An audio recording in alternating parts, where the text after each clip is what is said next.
Resolução de questões de matemática, Instituto Federal de Pernambuco, 2013. Modalidade integrada. Questão 17. Joãozinho fez um desenho de sua casa utilizando algumas figuras geométricas planas. O quadrado ABFE, o triângulo equilátero EFG, o paralelogramo FGKI e o retângulo FIJB. Na figura, foram indicados alguns de seus ângulos internos. As medidas dos ângulos alfa, AEG e beta, GFI, são, respectivamente.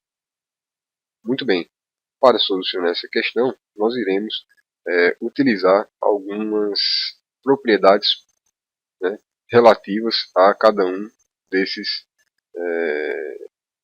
figuras geométricas, né? O quadrado, o triângulo equilátero e, especificamente aqui, né, o paralelogramo. Tá? Muito bem, vou ampliar aqui essa imagem para que a gente possa trabalhar melhor. E eu vou ter o seguinte. A primeira coisa que eu vou utilizar aqui para resolver esse problema é uma propriedade relativa aqui ao quadrado, certo? Nós sabemos, ou deveremos, né, sempre ter em mente, que as propriedades do quadrado basicamente são uma figura geométrica que possui ângulos e lados iguais. Sobre os ângulos, né, cada ângulo possui 90 graus, correto? Muito bem.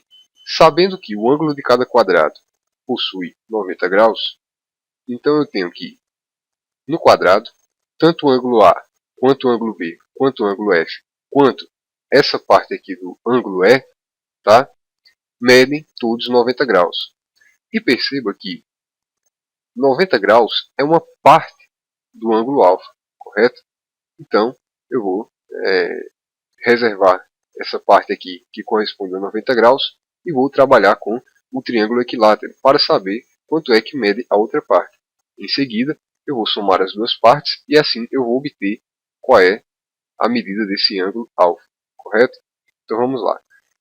Qual a propriedade que a gente pode utilizar que pode nos ser útil com relação ao triângulo equilátero? Bom, um triângulo equilátero é aquele triângulo que possui todos os ângulos iguais, correto? E como ele possui todos os ângulos iguais, e a soma dos ângulos internos de um triângulo tem que ser sempre igual a 180 graus, basta que você divida 180 por 3, já que ele possui 3 ângulos, né, e todos os ângulos são iguais, e aí você vai ter que tanto o ângulo G, quanto o ângulo F, quanto esse ângulo E aqui, tá, todos vão medir 60 graus. E, coincidentemente, 60 graus também é essa parte aqui que faltava de alfa, né, já que você já tinha calculado que uma parte era 90 graus. Portanto, eu já encontrei aqui quanto é que mede o meu ângulo alfa, né, que é essa abertura total aqui. Ele vai medir os 90 graus que eu havia encontrado, mais esses 60 graus que eu encontrei aqui, resolvendo o triângulo equilátero. E aí, a medida total, obviamente, vai ser igual a 150 graus. Encontrei o meu ângulo alfa, correto? Agora vou tentar encontrar o ângulo beta. A estratégia que eu vou adotar para encontrar o ângulo beta é a seguinte. Primeira coisa, eu vou prolongar essa reta aqui, que é a base desse paralelogramo, tá? Esse paralelogramo FGKI, certo? E vou utilizar uma propriedade muito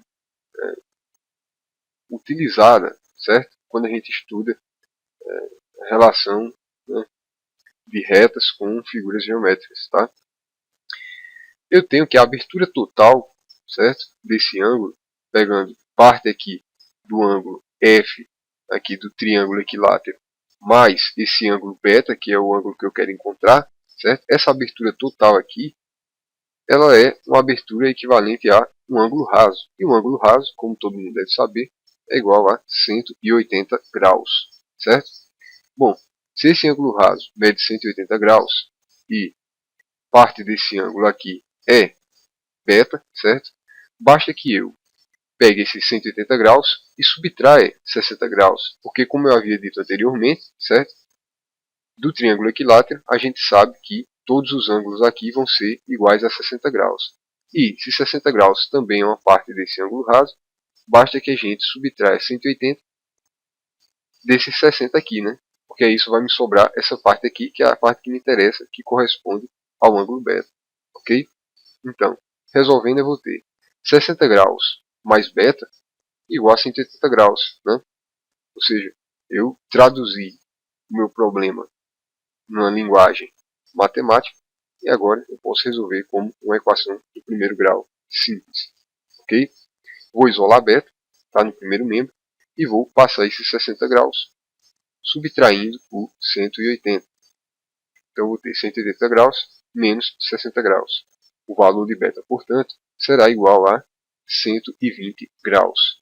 Está aí a minha resposta. Alfa vale 150 graus e beta vale 120 graus. Muito bem. Aqui nas alternativas, você deve tomar um pouco de cuidado, certo? Ele pediu aqui para que você informe o ângulo alfa e beta, respectivamente. Essa palavra respectivamente ela tem uma importância semântica, tá? Por quê? Porque quando ele coloca aqui respectivamente, ele está querendo que você responda nessa ordem, tá? Ou seja, alfa primeiro, o ângulo alfa primeiro e o ângulo beta depois. Por que eu estou dizendo isso? Porque o ângulo alfa vale 150 e beta 120. E temos aqui, se você for analisar na letra D e na letra E, 150 graus e 120 graus e 120 graus e 150 graus. Então, para não se confundir, esse primeiro aqui, né, esses primeiros ângulos aqui, são referentes ao ângulo alfa. E esse daqui é referente ao ângulo beta. Então, a ordem aqui tem toda a importância. Então, o primeiro é alfa, e alfa é 150. Portanto, a resposta correta vai ser a letra D, que é alfa primeiro, que é 150, e beta depois, que é 120 graus. Muito cuidado para não acertar a resposta e errar na hora da marcação do gabarito.